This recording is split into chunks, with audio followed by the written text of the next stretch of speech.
नमस्कारम। अब हम पढ़ते हैं एक्टिविटी 1.4 10th क्लास केमिस्ट्री।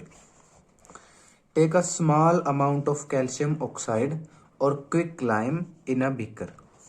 तो आपने एक बीकर ले लिया, इसके अंदर आपने थोड़ा सा कैल्शियम ऑक्साइड डाल लिया। कैल्शियम ऑक्साइड, इसका दूसरा नाम इसको क्विक लाइम भी कहते हैं। क्विक लाइम या चून, या इसको सिंपल चूना कहते हैं। चूना, इसका फॉर्मूला होता है CaO, कैल्शियम ऑक्साइड। तो आपने एक बीकर में कैल्शियम ऑक्साइड ले लिया। Slowly add water to this, और फिर धीरे धीरे आपने उस बीकर में पानी ऐड कर दिया, पानी डाल दिया। ठीक है, जैसे इस डायग्राम में दिखाया हुआ है। Touch the beaker as shown in figure 1.3। तो आप फिर क्या करोगे, आप पहले आपने बीकर लिया, उसमें कैल्शियम ऑक्साइड डाला, फिर उसमें पानी डाल दिया, फिर आप उसको टच करके देखोगे। तो do you feel any change in temperature. तो यहाँ क्वेश्चन पूछता है कि क्या आप उसके टेम्परेचर में कोई चेंज फील करोगे।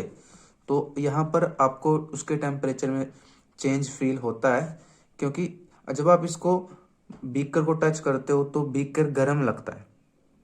यानी कि पहले बीकर नॉर्मल था, उसमें वाटर डाला, लेकिन जैसे आपने वाटर डाला तो उसके बाद जब आप टच करते हो तो बीकर गर्म लगता है आपको। ठीक है, तो ऐसा क्यों होता है? क्योंकि ऐसा इसलिए होता है क्योंकि इसके अंदर एक केमिकल रिएक्शन होती है, और उस केमिकल रिएक्शन में हीट बाहर निकलती है, जिसके कारण बीकर गर्म हो जाता है।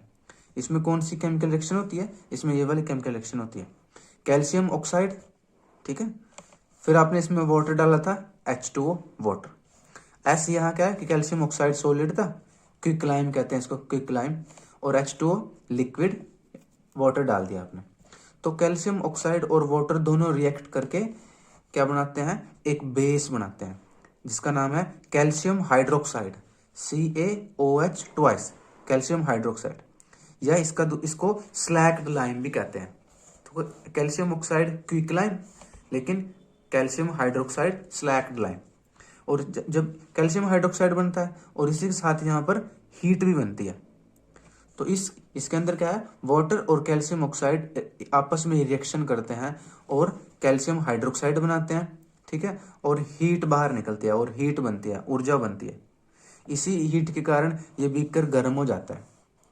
ठीक है, तो इस रिएक्शन को, ऐसी केमिकल रिएक्शन जिसमें हीट बाहर निकले, उसको एक्जोथर्मिक रिएक्शन भी कहते हैं। तो यहाँ पर ये जो रिएक्शन है, ये किसका एग्जाम्पल है? एक्सोथर्मिक केमिकल रिएक्शन का एग्जाम्पल है। ठीक है, एक्सोथर्मिक मतलब इसको आप कैसे लिखते हो, ये। तो इस रिएक्शन, ये रिएक्शन किसका एग्जाम्पल है? Exothermic reaction. तो वो केमिकल रिएक्शन जिसमें हीट बाहर निकलती है, उसको एक्सोथर्मिक कहते हैं। इसके अपोजिट वो केमिकल रिएक्शन जिसमें हीट कंज्यूम होती है, हीट यूज होती है, उसको उल्टा, उसको एंडोथर्मिक कहते हैं।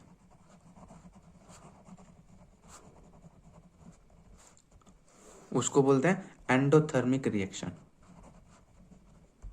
लेकिन यहां पर कौन सी रिएक्शन हो रही है? यहां पर हो रही है एक्सोथर्मिक रिएक्शन। तो इसको एक्सोथर्मिक रिएक्शन कहते हैं। तो ये थी एक्टिविटी 1.4। नमस्कारम and all the best to you.